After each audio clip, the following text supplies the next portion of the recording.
اعوذ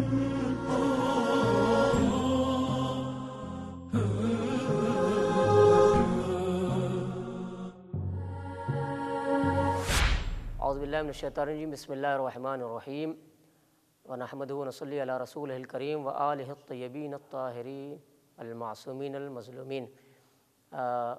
ناظرین محترم، سامعین کرام، قناة امام حسین علیہ السلام کربلا مقدسہ کے توسط سے اس ناچیز کو یہ شرف ملا ہے کہ ہم آپ سے گفتگو اور روبرو ہو رہے ہیں۔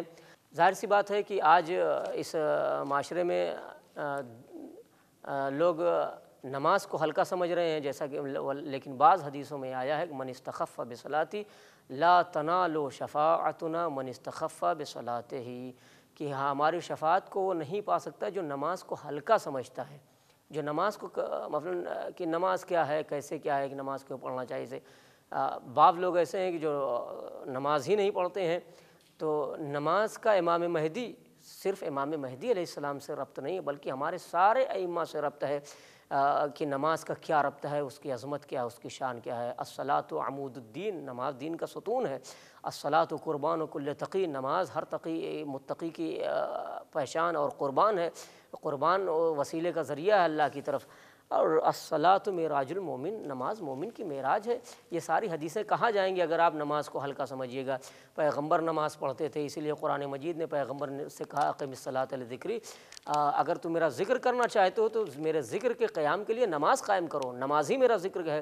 اور دوسری جگہ پیغمبر کو حکم دیا جا رہا ہے وَأْمُرْ أَهْلَكَ بِالصَّلَاةِ وَاسْتَبِرْ عَلَيْهَا، اے میرے پیغمبر آپ نماز کا لوگوں کو حکم دیجئے، وَاسْتَبِرْ عَلَيْهَا، اور ایسا نہیں ہے خالی حکم دیجئے اور خود بے نمازی رہیے، نہیں۔ کون تصور کر سکتا ہے کہ پیغمبر بے نمازی ہو؟ نہیں، وَاسْتَبِرْ عَلَيْهَا، صرف نماز کا حکم نہیں دیجئے، آپ بھی اس پر پابند رہیے، مواظب رہیے، آپ بھی پڑھتے رہیے۔ اور قرآن مجید ہم سے تو کہتا ہے کہ بہت عبادتیں کرو، مگر پیغمبر اتنی عبادت کرتے تھے زیادتی کے ساتھ کہ قرآن مجید خود کہہ رہا ہے کہ وَقُمِ اللَّيْلَ إِلَّا قَلِيلًا، میرے پیغمبر راتوں کو ذرا کم کھڑا نماز کے لیے قیام کیا کرو، تھوڑی عبادت کرو، آدھی رات تک کر لیا کرو۔ ظاہر سے بات سوچیے، اب میرے پیغمبر آخری نبی جو حبیب کبریا ہیں، سردار دنیا و آخرت ہے، میرا پیغمبر آخری نبی کتنی عبادتیں کیا کرتے تھے کہ اللہ کو اپنے نبی اللہ نے اپنے حبیب کو منع کیا کہ میرے پیغمبر کم عبادت کیا کرو، کم قیام کیا کرو، کم میری بارگاہ میں کھڑے ہویا کرو، اس لیے کہ وَأَوْصَانِي، جناب عیسیٰ علیہ السلام بھی کہا کرتے وَأَوْصَانِي بِالصَّلَاةِ وَالدُّعَاءِ، میرے روح اللہ کلمۃ اللہ آپ اوصانی بالصلاۃ والزکوٰۃ ما دمت حیا، مجھے وصیت کی گئی ہے، مجھ سے کہا گیا ہے کہ میں جب تک زندہ ہوں نماز اور زکوٰۃ کی پابندی کا حکم دیا کروں۔ وَأَحَبُّ الْأَعْمَالِ إِلَى اللَّهِ عَزَّ وَجَلَّ الصَّلَاةُ، نماز بھی اہم قائم ہے۔ تو کیا امام آئیں گے تو ایسے ہی قیام کریں گے؟ نہیں، جہاں حدیثوں میں آیا کہ ہم زمین کا وارث قرار دیں گے، وہاں بھی یہ بیان کیا گیا کہ جب امام زمانہ آئیں گے تو کیا ہوگا، انہیں مکناہم فی الارض اقاموا الصلاۃ وآتوا الزکوٰۃ، جب ہم انہیں زمین پر قدرت دیں گے اور انہیں طاقت دیں گے زمین پر، تو کیا وہ ایسے رہیں گے صرف حکومت کر کے چلے جائیں گے؟ امام زمانہ 40 سال یا 70 سال یا جتنے دن بھی آپ کی حکومت کرے گی، نماز نہیں پڑھیں گے، روزے نہیں، اقاموا الصلاۃ، نماز کا قیام کریں گے، پڑھیں گے نہیں، نماز کا قیام کریں گے۔ زکوٰۃ نہیں دیں گے، نہیں، صرف زکوٰۃ کا نفاذ بھی کریں گے، سارے عام کا اعمال کریں گے۔ اسی لیے جب امام حسین علیہ السلام کی ہم زیارت پڑھتے ہیں تو اس میں کیا کہا جاتا ہے، وَقَدْ أَقَمْتُمُ الصَّلَاةَ وَآتَيْتُمُ الزَّكَاةَ، آپ نے نماز کا قیام کیا ہے، زکوٰۃ دی ہے۔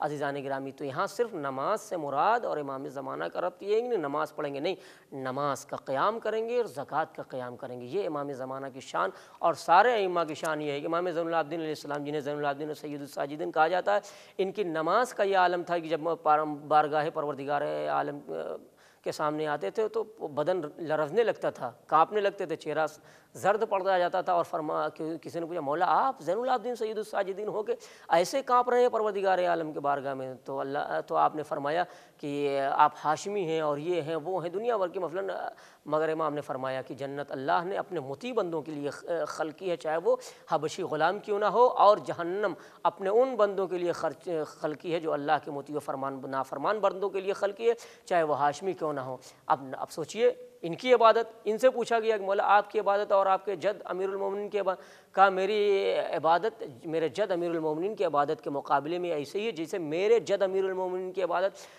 جناب رسول خدا کے مقابلے میں ہے۔ سوچئے نماز کتنی اہم ایک اہم ستون کا نام ہے دین اور مذہب کی، جس کی طرف ہر امام نے اشارہ کیا ہے اور بڑی شد و مت کے ساتھ یہ تاکید کی ہے کہ کوئی ہمارا چاہنے والا بے نمازی نہ ہو۔ اسی لیے حدیثوں میں بھی ملتا ہے کہ امام نے ارشاد فرمایا ہے کہ دیکھو دو چیزیں، ایک ہماری ولایت، دوسرے عبادت۔ دیکھو ہماری ولایت پر بھروسہ کر کے عبادتوں کو نہ چھوڑ دینا، اور صرف عبادتوں کے بھروسے پہ ہماری یہ ولایت کو نہ چھوڑنا۔ دونوں چیزیں ہیں، ولایت پر ثابت قدم رہنا ہے اور عبادتوں کا قیام بھی کرنا ہے۔ تو اس سے یہ بات ثابت ہوتی ہے کہ امام زمانہ علیہ السلام جب قیام کریں گے، بخاری شریف کی بھی روایت ہے کہ وہ بخاری شریف میں لکھا ہے، مسلم اور بخاری دونوں میں، کہ کیف انتم اذا نزل ابن مریم فیکم و امامکم منکم، تمہارا اس وقت کیا حال ہوگا جب امام زمانہ ظہور فرمائیں، عیسیٰ ظہور فرمائیں گے اور وہ کہاں نماز پڑھیں گے؟ جناب امام زمانہ علیہ السلام کے پیچھے نماز پڑھیں گے۔ سوچئے نماز کا کتنا مرتبہ ہے، نماز کا قیام، و بعض روایتوں میں آیا کہ آپ کا مصلی دریا پر قائم کیا جائے گا۔ تو اس کا مطلب یہ کیا، امام زمانہ کے جو اصحاب ہوں گے بے نمازی ہوں گے؟ نہیں۔ اسی لیے جب میں نے وہ حدیث بھی بیان کی، جب امام زمانہ مولا امام حسین اسلام قتل کیا جا رہے تھے اور ملائکہ نے کہا کہ پروردگار تیرا بندہ قتل ہو رہا ہے تو کس سے اللہ نے کہا کہ میں انتقام لوں گا، تو امام زمانہ اس وقت کیا لفظ آئی؟ قائم یصلی لفظ کا ہے کہ امام زمانہ قیام کی حالت میں نماز پڑھ رہے تھے۔ اس کا مطلب یہ کہ امام زمانہ کا ہر لمحہ بندگی کے اعتبار سے گزر رہا ہے، نماز اور روزے اور قیام میں گزر رہا ہے کہ میں انتقام لوں گا، مگر کس کے ذریعے سے؟ اشارہ کیا امام زمانہ کی طرف جو نماز کی حالت میں قیام کی حالت میں نماز پڑھ رہے تھے۔ تو ایسا نہیں ہے کہ اب یہ بھی طے کر لیجئے کہ امام زمانہ جب ظہور فرمائیں گے تو اصحاب کی تعداد میں کوئی بے نمازی نہیں ہوگا۔ میں نے ایک صفات بھی بیان کی کہ اصحاب کے صفات کیا ہیں، سب کے سب اصحاب جو ہوں گے ورع، متقی، پرہیزگار، قائم اللیل، صائم النہار، سب عبادت گزار ہوں گے۔